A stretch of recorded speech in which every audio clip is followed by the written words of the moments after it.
Oi pessoal, seja muito bem-vinda, muito bem-vindo a mais esse episódio especial do podcast Sucesso à Brasileira. Meu nome é Celso Sberner, eu sou consultor de empresas, tecnologia e pessoas há muito tempo e tive o privilégio de trabalhar em muitos lugares e conhecer muita gente especial como a que a gente tem hoje aqui. Gente com muito conteúdo, com muita história, com muito caso de sucesso para compartilhar. Estou muito empolgado com o nosso projeto Sucesso à Brasileira, pois eu tenho certeza que quanto mais casos de sucesso, mais pessoas de sucesso, pessoas inspiradoras a gente trouxer aqui e compartilhar, a gente começa a criar um círculo virtuoso de sucesso. Hoje eu tenho o prazer de trazer aqui uma pessoa que eu admiro muito. Eu não a conheço há muito tempo, mas foi uma admiração muito rápida por tudo que ela faz, por toda a história que ela tem. Hoje eu tenho o privilégio de trazer aqui Raquel Teixeira. Obrigado pela sua presença, Raquel. Obrigada a você pelo convite, um prazer estar aqui, batendo esse papo, especialmente com você, aí do mundo de consultoria também. Legal. A Raquel Teixeira, pessoal, ela é sócia da UI Private, ela é líder de empreendedorismo da Winning Woman e também de mulheres empreendedoras, certo? Ela conduz o empreendedor do ano da UI, que foi um sucesso, foi recentemente. Ela tem uma história de carreira que vale muito a pena a gente escutar, compartilhar, entender, compartilhar depois e copiar muita coisa, né? Então a ideia é trazer pessoas de sucesso como você, Raquel, pra gente poder, que as pessoas possam entender e seguir passos parecidos. Exatamente, a gente tem que ser multiplicador daquilo que dá certo, né? Sem dúvida, sem dúvida. A gente já começa meio com algumas provocaçõezinhas boas, assim, depois a gente vai falar da sua carreira, que a história é sensacional e vale a pena a gente escutar. Você está muito voltada para o empreendedorismo, né? E liderando alguns programas muito interessantes para empreendedores e para novos empreendedores, para atuais, para antigos, de ajudar. Que programas são esses? Bom, a gente tem vários programas dentro da UI e programas que a gente vai criando conforme a demanda do mercado, né? Então, a gente vê hoje empreendedorismo no Brasil é muito relevante. De acordo com a Associação Brasileira de Startups, a gente tem hoje, em 2020, nós tínhamos 13 mil startups. Então, é um mercado enorme.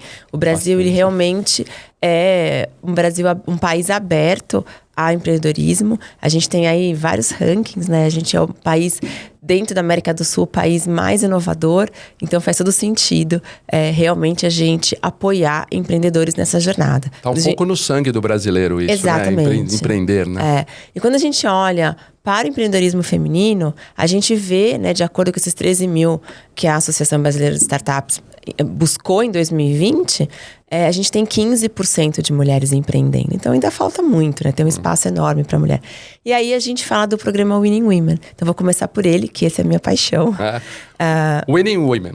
Mulheres vencendo. Exatamente. O Winning Women é um programa de mentoria para mulheres empreendedoras. Esse programa, a gente comemorou esse ano 10 anos. Então, um marco para a gente contar essa história de 10 anos de evolução das mulheres no Brasil, da evolução também de como que a gente pode apoiar mais, né? Então, está sendo um aprendizado para a gente. Mas falando um pouquinho desse programa, esse programa é global, né? Ele nasceu nos Estados Unidos há 14 anos, se eu não me engano. E aqui no Brasil, a gente está comemorando 10 anos. Quando nós decidimos trazer para o Brasil em 2013, a gente foi entender qual era a necessidade da mulher brasileira, da empreendedora brasileira. E o que a gente viu era que nós tínhamos, apesar que 10 anos atrás ainda não tinha muito esse ecossistema de aceleradora, né? Não tinha os VCs, não tinha incubadora. Então, as mulheres que tinham algum apoio necessário, eram muito mais as empresas de tecnologia. Tinha aí uma base de crescimento acelerado, base tecnológica. E a gente olhou e falou, bom, quem a gente vai ajudar? Vamos fazer a diferença no mercado. E a gente pegou algumas mulheres, algumas empreendedoras que estavam mesmo que no limbo, né? E que limbo era esse? Elas não tinham base tecnológica, não tinha crescimento acelerado. Então a gente falou, vamos olhar para esse grupo de empresas. Então, a gente definiu alguns critérios e também a gente queria algo diferente. A gente queria mentoria, e mentoria que fosse uma sequência, como se fosse uma metodologia mesmo, né? Então, a gente criou uma metodologia, a gente criou um programa de aceleração de 12 meses, onde a gente traz aí inclusive executivas externas, para ajudar e apoiar na aceleração dessas empresas.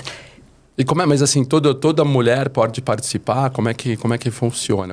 A gente tem alguns critérios, tá? Porque como eu te falei, a gente tem muitas aceleradoras, muita incubadora, tem a Rede Mulher Empreendedora, Itaú Mulheres, que são empresas que apoiam também mulheres. Então, a gente falou, o que a gente está fazendo de diferente? A gente pode fazer de diferente, né? Inclusive, a gente é parceiro do Itaú, parceiro da Rede Mulher Empreendedora. E a gente está olhando para empresas que já estão faturando. Os nossos critérios são 51% do negócio, a mulher ser a principal fundadora e tomadora de decisão, né? E tá aí realmente com um desafio de negócio. Porque às vezes chega uma empreendedora muito pronta, sem desafio, e a gente fala, a gente quer ajudar quem está com problema, né? Então, esses são os desafios, são os critérios. E também aproveito para fazer um jabá aí, que as inscrições estão abertas. Gente, se inscrevam aí no nosso programa, acesse o nosso site e vocês vão ter todas as informações do programa. A gente vai ter aqui, pessoal, como sempre, como encontrar a Raquel Teixeira e o programa Winning Women também, todos os dados para todo mundo poder se inscrever e poder participar, né? Então, tem alguns critérios, você pega ali algumas coisas que já começaram, onde a mulher já teve a primeira iniciativa, né? De ser já a principal tocadora do negócio. E a gente fala também no faturamento mínimo de 3 milhões, mas esse não é um impeditivo, né? Então, se ela tem um faturamento um pouco menor, mas o negócio tem apresentado um crescimento, a gente acaba realmente trazendo para o programa, porque a gente entende que esse crescimento dela vai depender, sim, da nossa ajuda para evoluir. Então, a gente não é super rígido aí dentro do faturamento. E a partir do momento que a pessoa entrou ali no programa, ela tem todo um suporte para seguir e ter mais sucesso no seu negócio. Exato. Além dessa mentora externa que eu comentei, né? E hoje a gente tem, assim, milhares, são 50 mentoras que a gente chama de conselheiras. Pode olhar no nosso site, lá tem. Mas alguns nomes aqui, a Luísa Helena Trajano, a Sônia Reste, Equaoc. São várias mulheres interessantíssimas que vão apoiar essa jornada dos 12 meses. Então, cada empreendedora recebe 2 mentoras, sendo uma focada com entendimento no setor que ela está e a outra no desafio. Então, por exemplo, a empreendedora está no setor, no varejo, e o desafio dela é financeiro. Então, a gente traz uma CFO, a gente traz aí alguém do setor para poder ajudá-la nessa jornada. Então vai estar com um monte de gente de peso apoiando o negócio. Exato. É incrível. O Brasil é uma questão de oportunidades, né? Se a gente der as oportunidades, a gente vai começando a gerar um ciclo positivo realmente. E oportunidade gratuita, né? Porque eu falo que, assim, quando você quer, de fato, ajudar, assim, é importante ter um viés também de doação, né? E a gente tem muito isso na UI. A gente quer apoiar, porque o nosso propósito é construir um mundo de negócio melhor. Então, a gente traz realmente parceiros que queiram doar seus tempos, suas horas, né? Assim como essas conselheiras que doam seu tempo para ajudar no desenvolvimento dessas mulheres. Então, são 12 meses de mentoria. A gente tem toda uma metodologia que a gente aplica com ferramentas da UI. Além das mentoras, a gente também conta com os nossos especialistas. A UI, como você sabe, é um universo de especialistas. Sim. Então, a gente traz aí especialistas para ajudá-la em marketing, em vendas, financeiro, todo quanto é tipo de gestão, estratégia. Então, isso também ajuda muito. Que legal. Começa a colocar, então, a empreendedora num ecossistema de negócios de alto nível. Exato. Né? E a gente dá treinamentos também. Mensalmente, elas têm um treinamento que não é obrigatório, mas a gente tem 2 treinamentos. O técnico e o de soft skill, né, que a gente também precisa trabalhar muito a questão emocional quando você é empreendedor. Sem dúvida. E também muita parte técnica, né? Então, isso também ajuda. A gente convida a equipe delas. Isso ajuda também no desenvolvimento da empreendedora. E, assim, o relacionamento que se forma dentro do Winning Women, a gente criou uma rede enorme. Você passa pelo programa de 12 meses, mas não quer dizer que depois termina. Não termina. A gente tem essa rede que continua conectada. Então, a gente faz encontros semestrais todo ano, assim, desde 2013. E essa rede vai ficando cada vez mais forte. A gente incentiva muito que elas façam negócios entre elas, né? Então, que ao invés de você comprar de uma empreendedora que não está no nosso grupo, compre daqui, né? Você vai comprar, se tem um fornecedor de fora, olha dentro do grupo e vê o que você pode encontrar aí que você esteja precisando, justamente para ajudar a fomentar o crescimento dessas empreendedoras. Sensacional essa história de Winning Women. E você, então, está toda focada em empreendedorismo mesmo, né, Raquel? Porque esse é só um dos programas que você lidera. Tem um outro que é muito bacana, né? Eu acompanhei e acompanhei nos últimos anos, que é o Empreendedor do Ano da UI, que esse você lidera também. Como que esse funciona? Esse programa também ele é muito especial. Ele é um programa global da UI, são mais de 30 anos de existência. Aqui no Brasil, a gente está na 26ª edição. Lá fora, esse programa ele é tão sofisticado, tão famoso, que ele é reconhecido como o Oscar do empreendedorismo. Então, é um programa mais importante do mundo.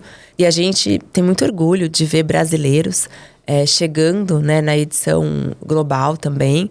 E a gente teve, pela primeira vez no Brasil, um brasileiro sendo homenageado, reconhecido como empreendedor do ano mundial, que foi o Rubens Menin, fundador da MRV. Então, é sinal de que a gente está no caminho certo, que a gente tem pessoas certas. Que bacana. Esse programa, a gente tem diversas categorias aqui no Brasil, são 6 categorias. Então, as pessoas também podem se inscrever ou podem... Se você conhece um empreendedor de sucesso, faça a indicação. Tem um processo de seleção também, né? São normalmente 6 homenageados em cada categoria. E somente uma pessoa vai para Mônaco. Um empreendedor que tem o perfil mais qualificado para Mônaco. E aí a gente tem esse processo, mas todo ano temos mais ou menos 28 homenageados no Brasil que são considerados os empreendedores do ano da edição vigente. A ideia é que seja o Oscar do empreendedorismo brasileiro também. E de fato é o Oscar, porque a nossa noite de celebração, de cerimônia é realmente tava Oscar. Elegantérrima a noite, e com pessoas relevantes do mercado, né? E vários, né? Não só as grandes empresas, né? E você tem várias categorias, né? De inovação, de ESG, tem muita coisa. Eu vi, é sensacional. Para quem não conhece, pessoal, vale muito a pena procurar Empreendedor do Ano. A gente também vai ter aqui Empreendedor do Ano da UI, ver todo o evento e participar de alguma forma, que é muito legal. A gente falou de categoria, né? A gente tem 6 categorias, sendo a categoria Master, que são empresas que já estão liderando nos seus setores de atuação. E essa categoria é que a gente tem um representante que vai para Mônaco. A gente tem a categoria Emerging, que são empresas scale-ups, né, que tem um crescimento acelerado. A gente tem uma categoria que eu tenho uma paixão por ela, que é a categoria Impacto Socioambiental, que são empresas que nasceram para resolver uma dor social e ambiental. Inclusive, por conta da demanda do mercado, né, desse movimento que a gente está fazendo de ESG, a gente está criando, a gente lançou agora, nessa edição, o programa Acelera Impacto. A gente vai acelerar essas empresas que passaram pelo nosso programa Empreendedor do Ano, justamente para ajudá-las a crescerem e atender a demanda alta que o mercado tem, né? Então, em fevereiro, a gente já começa aí. É um novo programa. É um novo programa. Realmente trabalhando para gerar um mundo de negócios melhor, hein? Exatamente. Eu já ouvi essa história. E a gente tem 3 outras categorias que são categorias também de homenagem, mas a gente homenageia somente uma pessoa em cada categoria, que é Family Enterprise, que é empresas que já estejam na 2ª, 3ª geração e que esse processo foi muito bem realizado, né? Tem uma história para contar de sucessão. Tem a categoria Lifetime Achievement, e esse ano foi incrível, porque a gente lançou esse ano e a gente trouxe o senhor Eli Horn, fundador da Cirela, que tem uma história incrível de empreendedorismo, de impacto, né? E pra gente foi uma honra tê-lo no nosso programa. E também executivo empreendedor, que é um CEO de uma grande empresa que está fazendo a diferença, uma transformação relevante dentro da organização. Abrangendo tudo. Essa parte do Acelera Impacto vai ter em relação ao impacto ambiental, social, essa história. Esse é um programa específico, é separado do Empreendedor do Ano? Ele está um pouco ligado, né? Porque foi do Empreendedor do Ano que surgiu essa ideia e também são para os empreendedores que participaram, que foram homenageados na categoria de impacto. Não quer dizer que a gente não possa abrir mais para frente, né? Também para outros empreendedores que não tenham passado ainda pelo Empreendedor do Ano, mas a gente vai começar esse piloto com os participantes da categoria Impacto e vamos ver como que a gente evolui. A gente está trazendo muito o modelo do Winning Women, de mentorias, com mentores externos, gente de peso, depois eu vou anunciar mais para frente quem são esses mentores. E aí um programa de 6 meses também com executivos da UI, com executivos do mercado, todos voltados, né, e técnicos na parte de ESG, para ajudar essas empresas aí no crescimento. Essa história do impacto social e ambiental tá muito engraçado, Raquel, porque quase todo episódio eu diria que a gente fala sobre esses impactos sociais. Está muito na mente dos empresários, dos empreendedores, dos executivos, né? Eu começo a ficar otimista que realmente isso possa acontecer, que toda empresa esteja focando em essa parte ambiental e social, que é o que a gente precisa no mundo e no Brasil especialmente, né? Então é legal que tem uma categoria especial para isso agora. Exatamente. ano que vem, 2024. A gente tá com essa categoria faz 3 anos. E aí, durante esses 3 anos, surgiu a ideia da gente ter realmente esse programa de aceleração para dar um gás mesmo. Né? Que bacana. Você, então, é uma pessoa de empreendedorismo dentro da UI, que é uma das maiores empresas do mundo, uma corporação de negócios grande, né? Então, é empreendedor junto na grande corporação. Exato. Você, voltando um pouquinho já para a sua história, né? Você, para trabalhar tanto com empreendedorismo, você também foi empreendedora lá no começo, né? Como é que começou tudo isso? Verdade. Bom, primeiro eu vou contar da minha formação, porque tem uma história do porquê que eu caí nisso tudo, né? Mas eu sou formada em pedagogia e quando eu iniciei o meu curso, quando eu decidi que eu queria pedagogia, a minha ideia era ser dona de escola, né? E eu tinha uma missão, que acho que eu sempre tive uma missão, em todos os ciclos da minha vida, eles vêm com uma missão. E a minha missão era, em especial, ter uma escola que pudesse ajudar crianças com alguma deficiência. E aí eu fiz pedagogia que e depois linda fui essa fazer... história. Minha mãe é por esse caminho, né? Um beijo pra dona Nilzete, que ela deve assistir o episódio, espero. Sempre, ela também, né? Mãe vai assistir. E ela vai dizer sempre que esse é o episódio melhor. E ela também, ela é professora com essa história. Então, e aí, quando eu terminei a faculdade, eu fui fazer psicopedagogia, uma pós, justamente para me especializar, né, em deficientes. E aí, eu fui estagiar. E ali eu me dei conta que emocionalmente, naquela época, eu não estava preparada, né? Foram 2 semanas de estágio, 2 semanas muito difíceis de eu ver como as crianças são vulneráveis, né, a uma doença específica. E era muito mental, né? Não era uma deficiência física. Então, eu falei, não, eu não vou conseguir, eu preciso me preparar para isso. E aí, assim, trabalhei em diversos lugares antes, estagiando, não na área de educação, até que numa das empresas que eu estava, eu fui convidada por uma advogada para ajudá-la com processos de expatriação. Então, ela tinha um escritório de advocacia que era responsável por processos de imigração, que são expatriados, estrangeiros trabalhando no Brasil e brasileiros trabalhando no exterior. Então, sempre olhando a parte de documentação, emissão de vistos, passaporte, documentação brasileira. E aí, eu acabei indo para a empresa dela. Eu comecei com a área administrativa, cuidando do financeiro. E aí, um belo dia, ela me chamou para começar a fazer processos de vistos. E foi super bacana, porque eu aprendi muito. A gente estava num boom de telecomunicação no Brasil, então muitas empresas de telecomunicações trouxeram para cá italianos, espanhóis, eu tive que ajudá-la. E aí eu comecei a aprender a fazer imigração. Eu fiquei nessa empresa por 5 anos, e aí eu falei assim, bom, na pedagogia eu tinha a possibilidade de ser educadora ou de trabalhar na área de recursos humanos. E aí não fui nem para um nem para outro, mas quando você trabalha com a área de expatriação, quem cuida disso numa grande organização é a área de RH. Então, eu tive a oportunidade de trabalhar muitos anos com a área de RH. Então, indiretamente, eu estava no meu caminho, né? E ajudando pessoas, tava ali, não exatamente. Crianças, mas apoiando expatriados. Exatamente. E depois de 5 anos, eu recebi uma proposta para trabalhar, para ser sócia de uma empresa também de expatriação. Eram 3 sócios, que eles eram sócios investidores da área de mudança, porque esses expatriados também precisavam de mudança.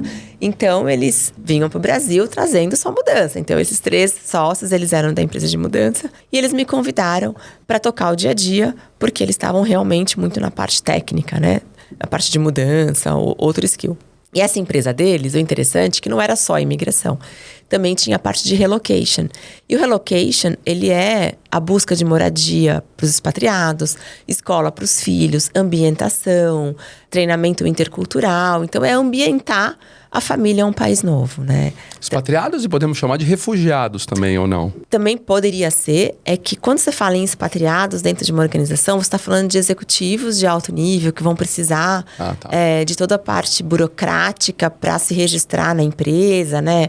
Carteira de trabalho, ou então até ser o general manager, que aí precisa ter investimento. Entendi. E vou te falar, já faz 5 anos que eu tô fora da área de imigração, já tô ainda meio perdida se a lei mudou ou não. Mas tem investimento, né, que a empresa tem que fazer. Quando você fala de refugiados, é um processo de visto que nem sempre você vai precisar de uma consultoria para te apoiar. Então, eles também são expatriados, porque expatriado é quem deixou sua pátria, né? Mas não necessariamente no que eu cuidava, né? Entendi. E aí, eu fiquei sócia deles, eu era responsável pelo escritório, eles mais pelo investimento. E aí, eu fiquei nessa empresa por 10 anos, mas os sócios foram saindo aos poucos. Então, eles saíram, isso foi em 2000 e... Que 2000? Nada. 1997, mais ou menos, 96. Deixa pra 2007. E aí, eles foram saindo e eu acabei ficando sozinha na empresa. Eu fui comprando a parte deles. Daí, eu fiquei sozinha tocando por 10 anos. E ali, quando eles falaram que eles iam sair, eu falei, o que eu faço, né? Ou eu volto pro mercado, ou eu meto as caras. E eu não sou daquelas que fica na zona de conforto, né? A zona de conforto é um lugar que eu não quero estar, me incomoda muito. Pela história dá pra ver que não, né? E ali, se eu fosse pro mercado, eu estaria voltando pra uma zona de conforto. Eu falei, eu vou arriscar, mas pode acontecer, eu tenho que fechar as portas e buscar emprego. Tá tudo certo, né? Ciclos se fecham e novas portas se abrem. E aí eu decidi, né, continuar e deu super certo. Eu fiquei 10 anos sozinha nessa empresa, tocando. Foi muito difícil. E ainda mais, quando se falar em 1997... acho que a palavra empreendedorismo nem existia ainda no dicionário. Você não tinha essa rede de apoio, você não tinha um ecossistema, você não falava em coach, você não falava em mentor, você não tinha aceleradora, você não tinha incubadora, você não tinha nada. A minha empresa, menos ainda, era uma startup. Né? Não era. Então, na coragem mesmo. Na coragem. Acho que essa é uma característica de todo empreendedor, né? E toda pessoa que chega ao sucesso.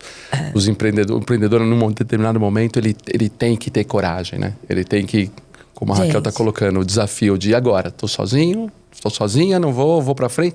E meter as caras, né? Ainda bem. E você falou uma palavra, assim, realmente. Antigamente não, né? Pandemia, a gente falava em resiliência. Mas pra mim, a palavra mais forte e mais certa pro empreendedor é coragem. Coragem. É coragem de arriscar, é coragem de fazer diferente, é coragem de você seguir a direção contrária do que os outros estão fazendo. É muita coragem todos os dias. E eu falo que, assim, na minha época, empreender era literalmente vender o almoço para comer o jantar. Né? Assim, era difícil você conseguir... investidor nem era uma coisa normal, era empréstimo bancário. E quanto menor você era, assim, maior os seus juros e menor o teu empréstimo, né? Então, assim, era na raça. E aí, eu atendia muitas multinacionais, muitas empresas grandes mesmo. E aí, um belo dia, a UI, que é a empresa que eu tô hoje, fez um convite para eu me juntar à UI, levar todos os meus clientes, levar toda a minha equipe para montar a área de imigração na UI. Então, a UI, ela está presente em mais de 160 países. Tinha imigração na época, se eu não me engano, em 115 países. Mas o Brasil, eles ainda não tinham. Eles tinham uma parceria. Não tinha essa área de expatriados. Não tinha essa área. Tinha a área de expatriados, mas mais para imposto de renda pessoa física. Mas não tinha para a área de imigração. E aí foi o boom da camada pré-sal. Estavam vindo para o Brasil muitos expatriados para trabalhar com oil and gas em plataforma de embarcação. Então, realmente, era um momento muito importante para a UI trazer aí a área de imigração, montar a área de imigração. E aí eu pensei muito, porque eu falei, meu Deus, e agora, né? O que eu faço na minha vida? É deixar de empreender, é deixar de tomar as decisões sozinhas, ir para uma grande organização, ter milhares de chefes, né? Receber ordens. E eu não sabia o que era, porque assim, eu trabalhei... A maior empresa que eu trabalhei foi o Banco do Brasil, mas no cartão de crédito Orocar, que era completamente diferente, uma empresa terceirizada, né? Então, mais simples, talvez. Ou não, né? Não sei.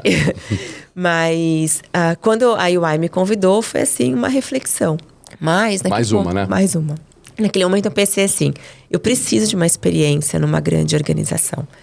E quando você empreende, daí eu vou falar muito por mim, tá? Claro. Você se acomoda um pouco nas coisas que você está fazendo, né? Acho que hoje não mais, porque assim, o mundo tá muito inovador, muito transformador, né? A tecnologia tá fazendo transformação aí de uma forma muito louca, né? Então, se você não se adequar a esse ambiente, você morre na praia, né? Sim. E na minha época não era tanto assim, né? Então, eu tinha um pouco de comodismo aí dentro da minha organização. Então, não estudava mais, né?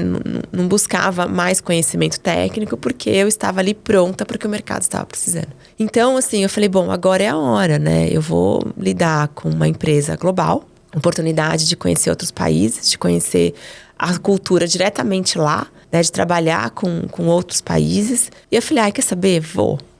Se não der certo, a gente volta, recomeça. Legal. E eu fui. Isso foi em 2008. E aí, por 11 anos, eu liderei a prática de imigração. Eu entrei num cargo que nós tínhamos abaixo de sócio na época, que era o gerente executivo e o gerente sênior executivo. Esse cargo era um antes de sócio. E aí, depois de 2 anos, eu acabei virando sócia da UI. E a gente cresceu muito a área de migração. Que bacana. E durante um tempo, numa mudança de gestão, eu também assumi a mobilidade global Brasil, né, que é a parte também de imposto de renda. Nós não tínhamos a declaração, a gente não tínhamos a parte de relocation na UI, né, que isso não era foco. Mas nós tínhamos aí a parte de imigração e a parte de imposto de renda. E aí, em 2016, eu tive 2 grandes surpresas. A primeira é que eu fui convidada para liderar o programa Winning Women, em paralelo, né, do meu trabalho aí de imigração. Então, era uma iniciativa pro bono que eu estava fazendo. E também, eu toquei os Jogos Olímpicos. Que Isso bacana. foi um presente, porque me deu uma bagagem absurda de trazer para o Brasil todos os executivos que iam preparar os jogos, né? Então, a gente começou 2 anos antes. Em 2014, a gente começou nesse processo de trazer esses expatriados. Aí sim, a gente trouxe, nesse momento específico, a parte de relocation. Então, a gente ajudou muito os expatriados do Rio 2016 a buscar moradia. E era um mega desafio, né? Porque imagina que no Rio, sabendo que ia sediar os Jogos Olímpicos. Que legal. Você encontrar imóvel era difícil, porque o proprietário estava vislumbrando a oportunidade de ter, durante os Jogos, o Airbnb, né? Então ele ia ganhar muito mais dinheiro. Então foi um desafio, um aprendizado enorme pra gente conseguir lidar com tudo isso. E eu também tive a oportunidade de escrever, junto com o Ministério do Trabalho, uma legislação para trazer voluntários, porque a nossa legislação, ela existia, mas não previa milhares de voluntários, e no modelo Jogos Olímpicos, né? Então, passei por essa experiência e foi incrível. A gente trouxe muitos voluntários para os Jogos Olímpicos? A gente não precisou... Bom, vieram muitos voluntários, mas a gente não precisou fazer o processo de visto, porque existiu... Essa legislação previa uma forma muito mais simples, onde eles mesmos conseguiam fazer através do consulado, né? Então, não teve. Mas, assim, tenho medo de errar esse número, mas era assim... Milhares de voluntários de todos os países, do mundo todo. Que bacana. Um pouquinho de reflexão aqui, Raquel, porque assim, a sua história é ótima. Parabéns, assim. Mas você estava lá com a empresa dos expatriados. Aí você foi convidado pela UI. Aí você estava dentro da UI, te chamaram para liderar o Winning Women. Aí te chamaram para fazer Jogos Olímpicos, né? Você é extremamente competente, né? E que características mais teve para as pessoas te chamarem para essas coisas? Eu acho que quando a gente olha para um líder, né? Eu acho que o líder, a gente precisa ter muitas competências, e não são só as competências técnicas. E hoje a gente tem prova de que as empresas, né, tá mudando muito esse percentual de técnico, né, e soft skill. Então, hoje, as empresas estão olhando muito mais a questão emocional, né? Como que você lidera, do que, de fato, a parte técnica é super relevante. Mas liderar é muito mais do que você mandar fazer alguma coisa, né? Então, assim, eu sempre fui uma líder muito atuante, de me envolver muito com a minha equipe, né? De querer inovar junto com eles. E toda a estratégia que eu construo hoje na UI não é uma estratégia que eu faço sozinha. Eu trago a minha equipe para construir isso comigo. Porque eu entendo que as pessoas que participam das decisões, elas estão muito mais comprometidas em fazer acontecer. Afinal de contas, a ideia também veio delas, né? E eu sempre fui muito curiosa, né, na UI. Eu sempre quis me envolver em outras iniciativas que não necessariamente estavam dentro do meu core principal, né? Do meu role principal dentro da empresa. Então, o Winning Women foi uma delas. Gostava muito do tema e me convidaram. Os Jogos Olímpicos fazia parte do meu trabalho mesmo, né? A parte de imigração. Mas eu sempre acabo me envolvendo com outras linhas de serviços, com outras coisas que estão acontecendo na empresa. Eu me relaciono muito fácil. Eu lembro que quando eu estava em imigração, eu falava assim, eu preciso conhecer gente. Mas como é que eu vou conhecer gente com um tema muito, muito especialista, né? Assim, é um pontinho, uma técnica, um conhecimento técnico muito específico, né?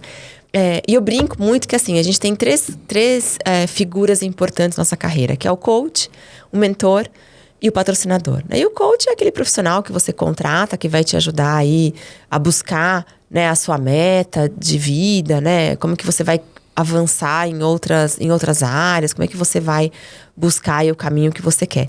O mentor é aquela pessoa do seu lado que vai te aconselhar, e na UI a gente tem muito essa figura do conselheiro, né? Como é que ele me guia na minha carreira, tô no caminho certo, não tô? E o patrocinador, e para mim o patrocinador sempre foi muito importante. O patrocinador é aquele que vai falar de você quando você não está. Né, ele vai falar, olha, essa posição aqui é para Raquel. Olha, esse papel aqui é excelente porque a Raquel fala sobre mulheres. Então, ele conhece você, ele confia no seu trabalho e ele leva o seu nome. E na UI, eu busquei muito patrocinador, mas sem essa consciência de que era um patrocinador. Hoje eu sei que era um patrocinador. Mas eu estava assim, numa reunião de sócios, eu ouvia algum sócio no palco, o sócio era de auditoria. Aí eu chegava no sócio, depois eu falava assim, nossa, eu adorei a sua fala. Vamos almoçar? Vamos tomar um café? E aí tinha alguma coisa, algum evento de consultoria, eu ouvia alguém falando alguma coisa, marcava um bate-papo. E aí eu fui criando uma rede de relacionamento na UI. E isso me ajudou muito nessas mudanças, nessas oportunidades que foram se abrindo, porque as pessoas foram me conhecendo. E se eu ficasse no meu lugar lá de imigração, talvez eu não tivesse essas oportunidades, porque as pessoas não iam conhecer quem era a Raquel. Então, Raquel tem uma história, como todo mundo tem uma história. E se é história de sucesso, se é história boa para contar, conta. As pessoas gostam de histórias legais. Então, acho que isso me ajudou muito na UI. Que e legal. Até essa mudança que eu fiz, né, de sair de imigração para ir para a área de mercados, liderar programas, eu tive muito apoio dos meus patrocinadores. Que bacana. Então, se eu puder resumir, e colocar os pontos, ver se eu tô aprendendo aqui. Então, é muita competência técnica, com curiosidade, com uma capacidade de relacionamento pessoal, né, de se relacionar muito fácil. E tem esses 3 que você colocou que é importante para todo mundo, né? Um coach, um mentor e um patrocinador. Formal ou informal, mas com algum formato. Exato. Tô anotando aqui, Receita do Sucesso, by Raquel Anotem Teixeira. também. Vou anotando aqui depois para fazer. Que legal. E, com tudo isso que você faz, né? Como é que você equilibra a sua vida pessoal com vida profissional? Não sobrou tempo, né? Porque tudo que você tem feito... É um desafio, né? Assim, todo mundo fala assim, deve ser muito legal, né? Tá aí um monte de evento, coordenar programas de empreendedorismo.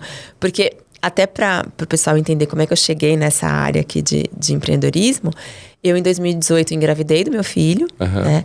E ali foi uma mudança de chave para mim relevante, que assim, eu já estava há 25 anos no mercado de imigração e eu queria fazer algo diferente. Eu fui empreendedora e em 2016, quando eu assumi o Winning Women, aquilo me encantou. Eu falei, eu amo tudo isso aqui, então eu não posso deixar escapar, estar mais envolvida com o empreendedorismo. E aí, na minha licença maternidade, eu decidi conversar com o CEO, que, gente, é um mentor, um patrocinador incrível. E eu falei para ele qual era a minha vontade de sair de imigração e cuidar de programas, né? E foi uma surpresa incrível para mim, porque ele não me deu só o Winning Women, que já era meu, mas me deu todos os programas e também a oportunidade de criar novos programas, né? Então, depois do Winning Women, Empreendedor do Ano, a gente criou novos programas, tem muitos outros ainda. E aí eu acabei assumindo mercados, a área de UI Private em 2019. E foi muito legal, porque voltei a me sentir empreendedora, voltei a criar, né, a trabalhar diretamente com empreendedores. Mas sim, tem desafios, né? E como você falou, é um equilíbrio mesmo, né? Porque como eu fui mãe muito mais velha, eu fui mãe aos 43 anos, meu filho hoje tem 5 anos. E aí, você quer ser a super mãe, você quer ser a super esposa, você quer ser a super executiva. E a maturidade traz isso, você acaba exigindo mais de você, né? Quando você é jovem, você fala, deixa a vida me levar, e a vida leva muitas vezes para um lugar muito legal. Mas quando você está mais madura, você acha que você tem que dar conta de tudo, tem que ser boa em tudo, né? E eu sou assim, não adianta, eu prego para as pessoas que, olha, dentro do nosso limite, mas eu acabo também, às vezes, ultrapassando os meus limites. E então, eu, por ser mãe mais velha, eu não quis ter babá, eu quis cuidar do meu filho, né? Então, Ufa! É isso. Ufa! Então, ele vai para a escola integral. O meu marido é um super parceiro. Quando me perguntam se ele me ajuda, eu falo, ele faz a parte dele. Afinal de contas, 50% do filho também é dele. Eu não preciso pedir para ele. Então, a pandemia trouxe uma certa flexibilidade para a gente poder fazer o home office. A gente continua no formato híbrido. A gente não tem nenhuma obrigatoriedade de ir para a empresa, a não ser que você esteja em cliente, né? Seja um projeto que o cliente exija o presencial. Então, eu consigo equilibrar bem né? Eu consigo... Meu marido deixa meu filho na escola e eu vou buscar no final do dia, dou o jantar, dou banho, coloco para dormir, volto a trabalhar. Às vezes, quando eu tenho os eventos, que sempre acontecem normalmente à noite, meu marido fica com ele. Então, a gente se organiza muito. Que bacana. É um desafio, né? Ainda mais porque quando nasce uma mãe, nasce uma culpa. A gente sempre acha que tá devendo alguma coisa. O filho não tá com algum problema na escola, a gente já acha que é porque a gente não tá dando atenção. E no final do dia... Dá tudo certo. Tá tudo certo. Tudo fica bem, né? Ele tem o maior orgulho quando ele me vê na televisão. Quando o programa Empreendedor do Ano, esse ano foi pelo Estadão, passou no YouTube, ele fica assistindo. Ele fica falando, papai, olha a mamãe na televisão. Tira uma foto da mamãe na televisão. Então ele tem muito orgulho também, né? Meu marido também tem muito orgulho. Mas é um desafio. Eu achei o meu limite, então eu sei até onde posso ir. Quando eu tô com meu filho, eu tô 100% com ele. Final de semana é 100% pra ele, é o que ele quer fazer. Se eu quiser fazer alguma coisa, eu vou fazer durante a semana. Eu e meu marido, a gente tá na mesma sintonia com relação a isso. Que legal.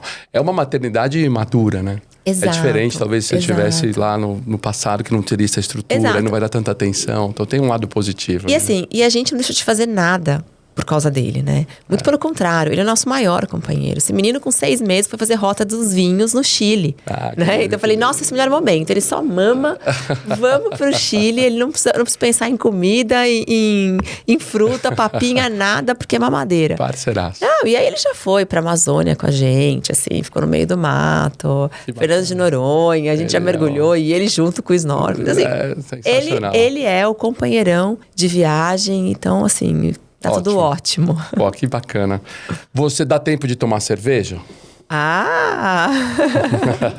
Dá não, dá tempo? Dá tempo de tomar cerveja. Ufa, então tá bom. Esse aqui é um presentinho pra você. Muito aqui obrigada. do Sucesso Brasileira. Essa é a Hiller, é uma cerveja... Esse cachorrinho aqui é o Hiller. É uma cerveja artesanal feita por um cara de consultoria. E aí tem uma história atrás disso, a história. Empreendedor. Um empreendedor. Mas um empreendedor... também que era sócio, ele era um dos meus sócios na Multi. Né? Então a gente tem a Multi, empresa de consultoria, que eu sou um dos sócios. Somos em 3 sócios, mas ele não quer mais esse mundo de consultoria, de tudo que a gente faz na Multi, de tecnologia, de fábrica de software. Ele falou assim, não, vocês fiquem com isso aí.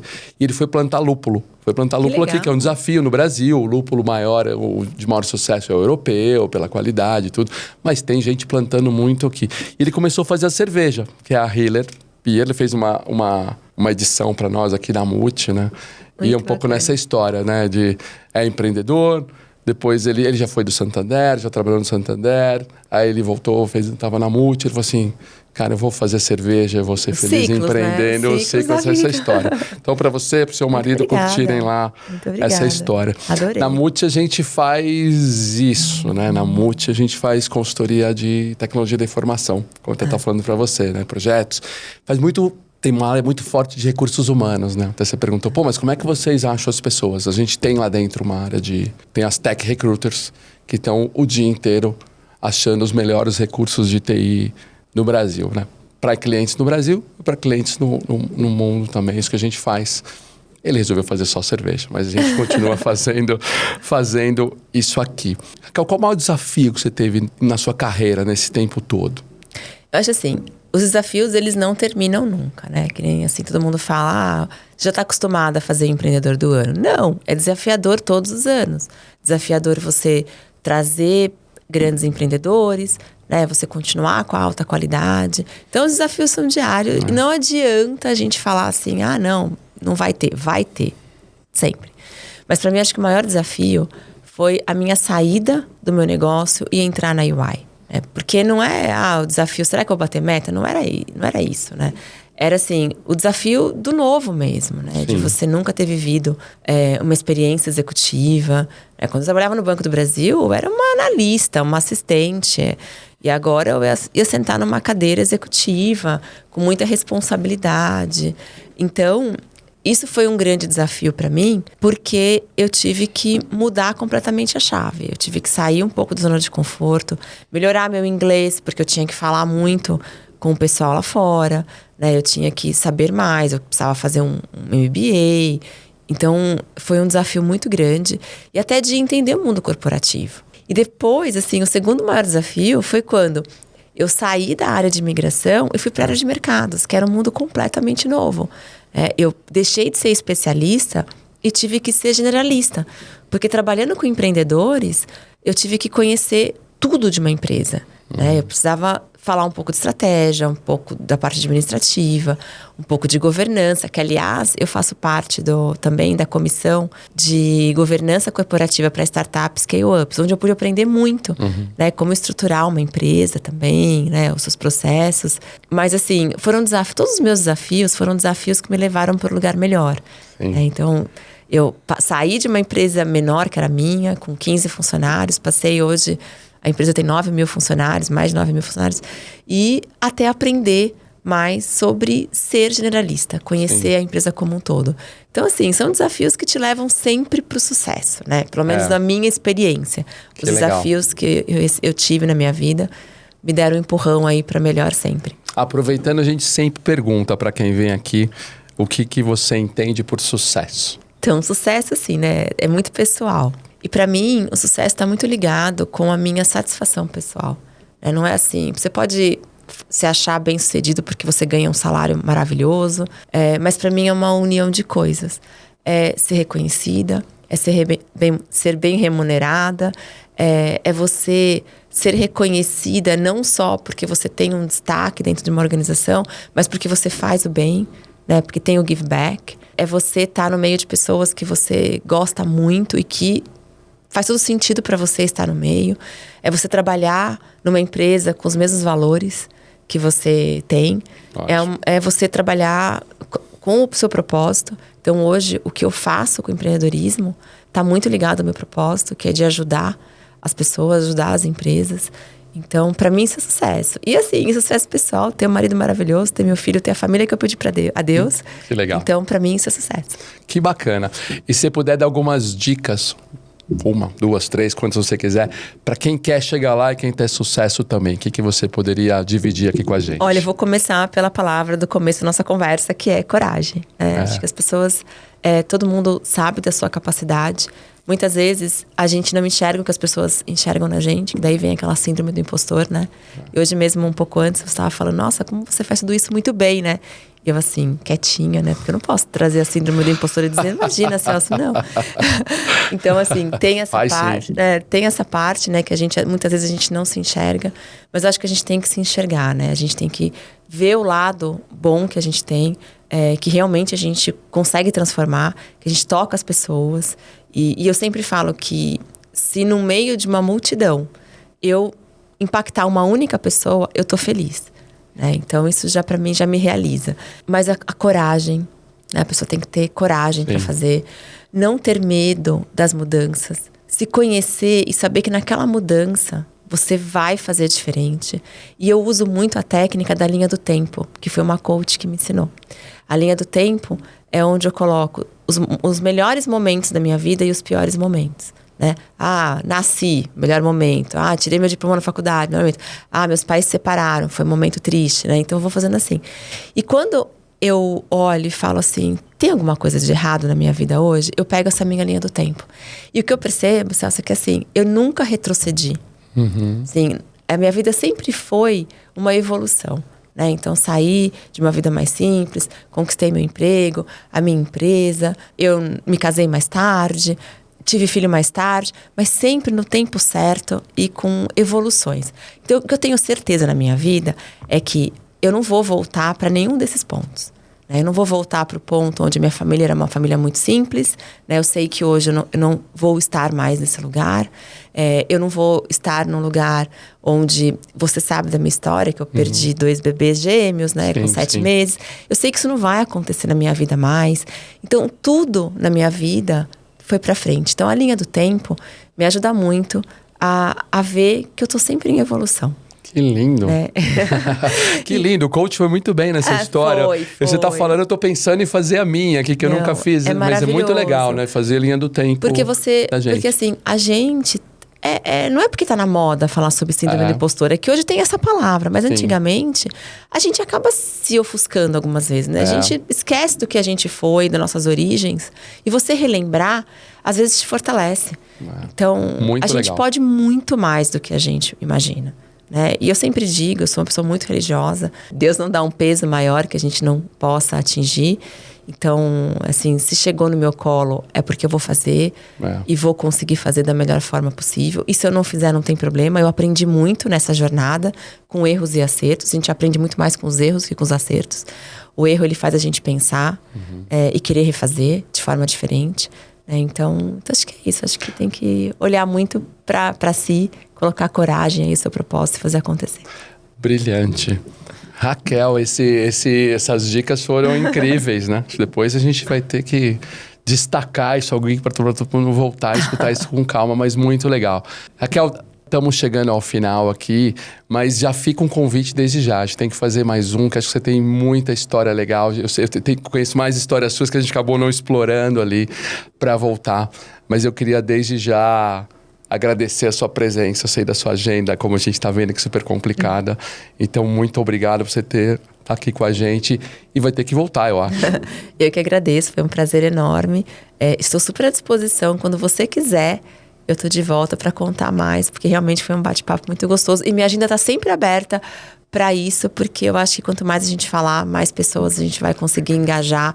E até mesmo no pessoal, né? Falar, se ela pode, eu também posso, né? É isso mesmo, certeza total. A gente vai trazer e vai ter sempre aqui, como eu falei, como achar a Raquel.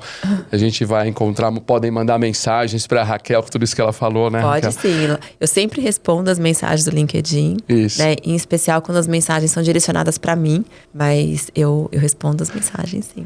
Muito legal. Você é um super sucesso brasileira. Obrigado por você estar aqui, viu? Obrigada. Obrigado mesmo. Pessoal, é isso. Foi mais um episódio bem legal. Vamos ter outros sempre. Talvez não, como eu sempre falo, não sei se tão legal quanto o da Raquel Teixeira aqui. Mas obrigado a você. Se você gostou, curta, compartilhe. E a gente vai estar sempre trazendo casos de pessoas de sucesso para a gente se inspirar. Obrigado, pessoal. Até mais.